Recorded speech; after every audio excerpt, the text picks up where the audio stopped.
What's up, everybody? Happy Wednesday. Hope all you're having a great day so far. Getting into this episode of GH. This whole situation with this damn engagement ring. This whole situation had me laughing the whole episode. Like, it's ridiculous. But it's fun, though, and I like it. Like, this was definitely a fun storyline to do. Well, a little piece of a storyline. But, Robert and them know they ain't shit. How y'all... Felicia told Mac and Robert, do not get a copy of this man's engagement ring and try to give it back to him as if it's the original. I was like, I got where she was coming from, but at the same time, I understood why Robert and Mac did it. Because first of all, Robert is not trying to write this man no check to cover the expenses of that ring. I don't blame him. I wouldn't, nope. I wouldn't have been doing it either. I'm pretty sure it cost a little grip. But I knew Finn was going to notice that wasn't his ring. I know he going to notice it ain't his ring. I mean, come on now. He know doggone well what that original ring looked like. And as much as the duplicate might look like the original, when you buy something, you know when it's the original. Because some people have things customly made to look a certain way, you know what I mean? So I'm pretty sure he know, like, that ain't his ring. He ain't stupid. But Robert shouldn't have had the damn ring in the first place.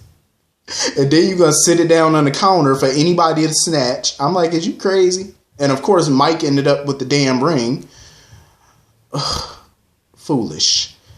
Anna, I have a feeling, I don't know. Part of me felt like Anna was saying all that stuff because you know how she was basically saying she's anti-marriage at this point. A part of me thought she was just saying that because she thought Robert was planning on proposing.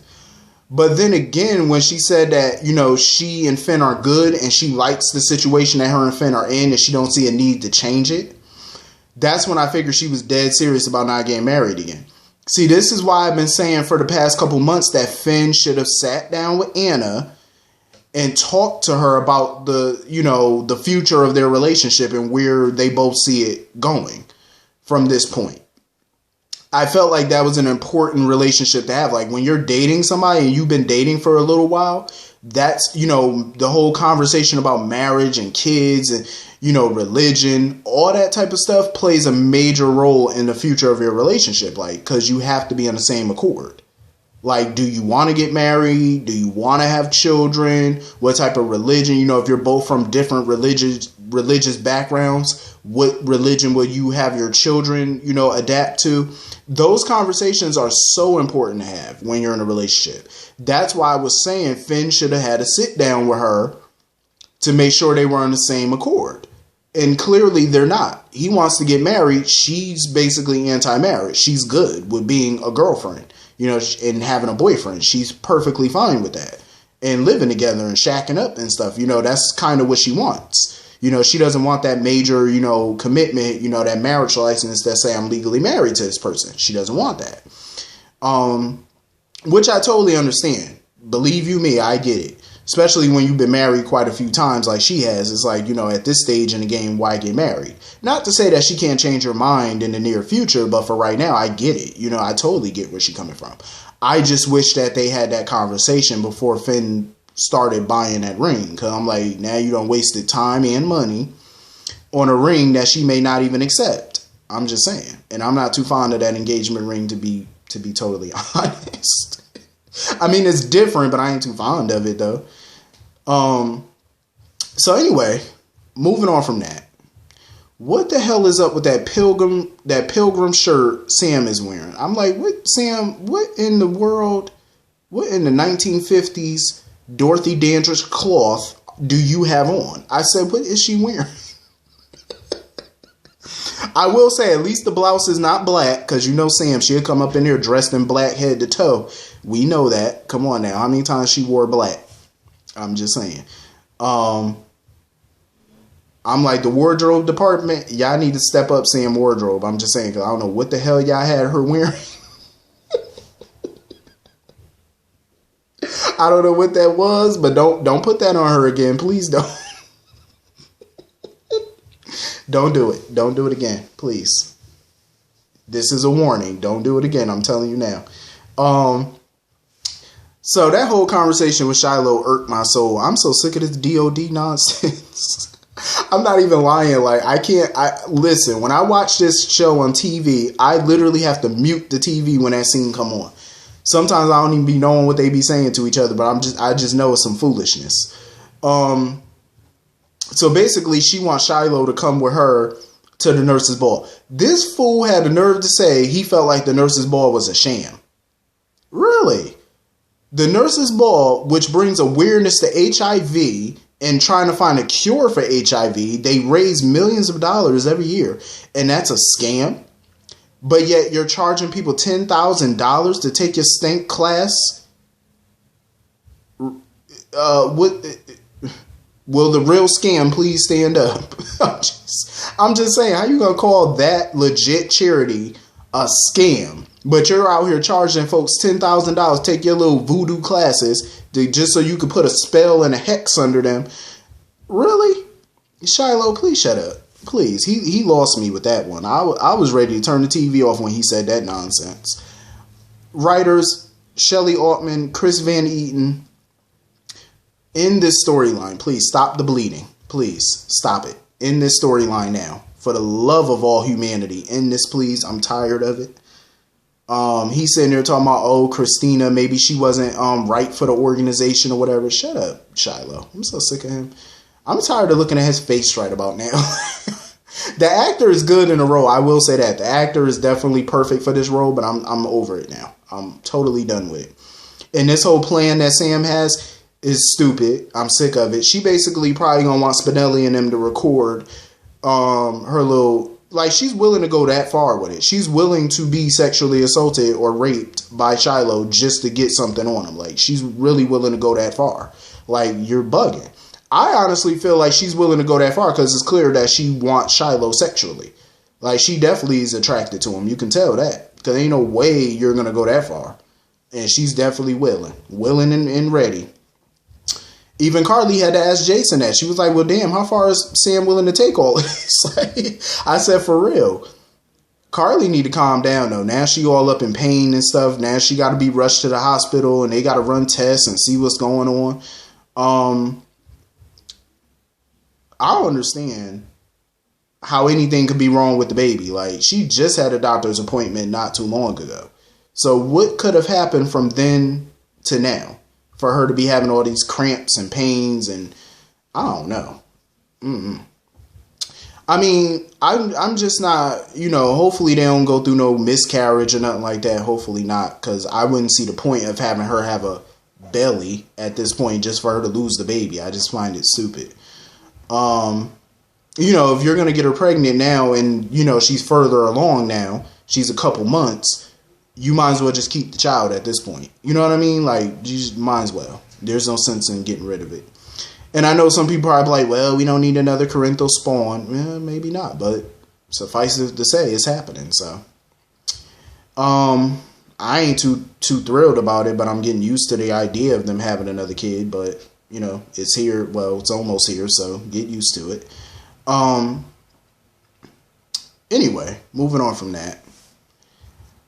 This whole adventure between Laura and Curtis, I'm loving it. First of all, this is what real police works look like. Jordan, take note. This is what cops do, even though Laura's not a cop. And Curtis is somewhat not a cop, but he's a PI, so it's close enough.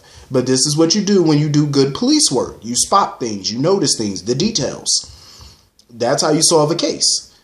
Like when they were at that lady house, April, that little cabin house or whatever. Curtis noticed a paper on her table. And I guess it's from Port Charles because it's not a syndicated paper or whatever. And they were wondering, why was she, a woman from Canada, be interested in Port Charles gossip? And Laura figured it out. She was like, because she's not interested. Obviously the paper wasn't for her, it was for somebody else. Ding, ding, ding. Tell them what they won, Johnny. I'm just saying they got the right answers. So they decide, April calls them or whatever and tell them to come to the house, back to the house. Laura automatically is suspicious of it. She thinks it's a trap. Ding, ding, ding. Tell them what they won again, Johnny. They figuring it out. See, it would have took Jordan a whole 6 months to figure this out. Oh my God. It definitely would have took Jordan a long time to figure it. Even this little bit of information, it would have took her a minute to figure it out. So anyway, when they get there, the door is cracked open. I say, yep. Whenever you go to anybody's house and that door cracked open, you know it's a dead body up in there. You already know. Ain't even no question. And they go up in there and the power go out and he used his flashlight or whatever on his phone. And April's dead. I said, of course. You go to anybody's house and the door is ajar, like it's slightly open, call 911. Sad part is they couldn't even call 911 because they ain't had no damn cell service. I said, of course. It's like a bad horror movie. You know how many horror movies I watch where people go to certain areas and they can't get no cell service or nothing? I'm like, oh no. See, this is why I don't do woods and stuff like that. No. Because, you know, I never understood that. Real quick, I never understood why people like to live in a country instead of this. I mean, I get it, living in a country as opposed to living in a city because it's quiet. But I could not for the life of me live in no country where your nearest neighbor is probably 8 miles down the road. I'm like, you could be dead. Nobody would know.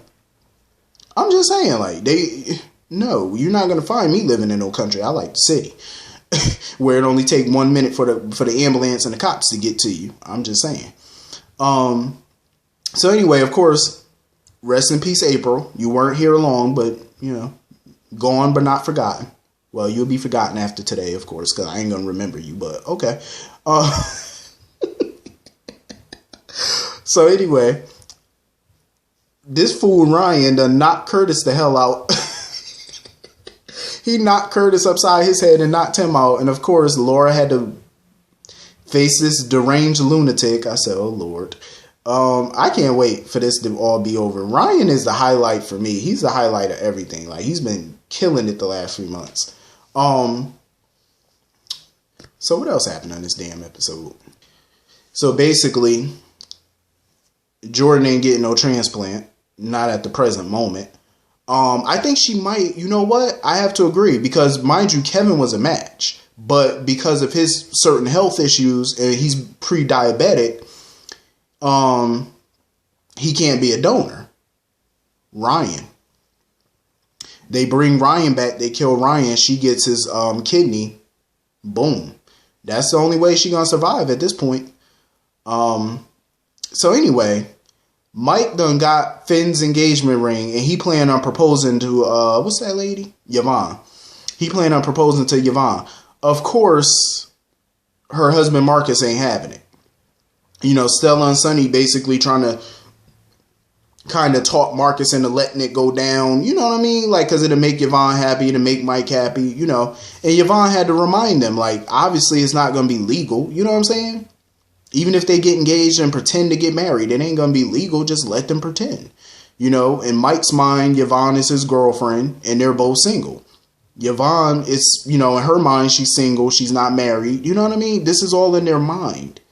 You know, let me tell you something. I'm not trying to be unsympathetic to Marcus. I get where he's coming from. You know, to see your wife, who doesn't even remember what you look like, don't even remember you, to see her in this little, dare I say, relationship with another man. But it's all in their minds, though. You know, he got to remember that. I know it's hard for him to see it. But you got to remember, this stuff ain't legal. It's all in their mind. They don't really know what they're doing. You know what I mean? Come on, you know? I just hate seeing him so upset about it. You know, I feel bad for him, but he just need to chill. Like, you know it ain't real. It ain't legal. Calm down. I understand where he's coming from, but it's like, bruh, he needs to chill out. And let me just say this, because I didn't say it before, but I am super happy to see scenes with Mac and Robert. Thank God. And I mentioned that before Robert leaves town again, I definitely want to see him and Mac in some scenes. So I'm happy that we're getting that, because God knows I've been missing seeing the two of them in scenes together. This episode was pretty cool. Wasn't a bad episode at all. I can't wait for tomorrow's episode, though. Finn and Chase teaming up to get that ring back. Yo, this whole situation with this damn ring is super hilarious to me, though. It's mega fun. But hit the comment section. Let me know what y'all thought about this episode. I will see you all later. Have a great day. Peace.